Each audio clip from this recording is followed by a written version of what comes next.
solito sento sempre queste cose qua, anche di notte fanno sempre casino di voci, anche al mattino presto. Però ieri sera ho sentito queste cose qua, insomma. Ho sentito una cosa che ho sentito dire che diceva vai via altrimenti chiami i carabinieri. Questo ho sentito, basta, non ho sentito altro niente. Ho sentito solo il cane che abbaiava come solito. Ah, ok. E poi casino delle voci, sentivo gridare. E spesso, insomma, ecco, non mi preoccupo per quello. Persone corrette, insomma. È ancora ricoverato all'ospedale All'Angelo di Mestre il ventenne, ferito con un'arma da fuoco alla spalla in piena notte.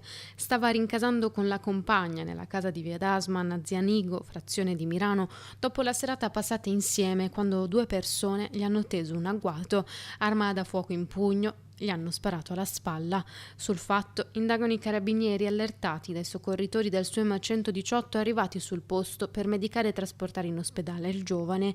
La vittima, cittadino di nazionalità albanese, seppur grave, non è attualmente in pericolo di vita e sarà ascoltato nelle prossime ore dagli inquirenti per capire il movente della sparatoria per mano, pare, di due connazionali.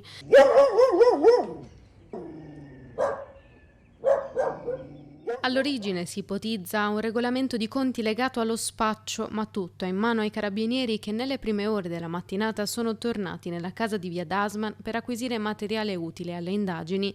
Trovato un bossolo, ma non ancora l'arma del delitto. I due attentatori sono fuggiti, ma le forze dell'ordine sarebbero sulle loro tracce. Si indaga per tentato omicidio, episodio che lascia inquietudine e preoccupazione nella piccola cittadina di Mirano. Mirano è una città tranquilla, episodi particolari non ne succedono, quindi ci dispiace molto. È comunque un campanello d'allarme, cioè la guardia non la devi mai abbassare, poi esiste, come si dice, il paese più tranquillo, quello meno tranquillo, però poi tante volte i fatti smentiscono queste idee, noi dobbiamo essere sul pezzo, avere massima attenzione. Quello che è importante per il momento è che c'è stato un ferito, è un ferito lieve, adesso i prossimi giorni capiremo cosa è successo davvero e nel caso se ci sono dei provvedimenti anche da parte del comune che devono essere presi.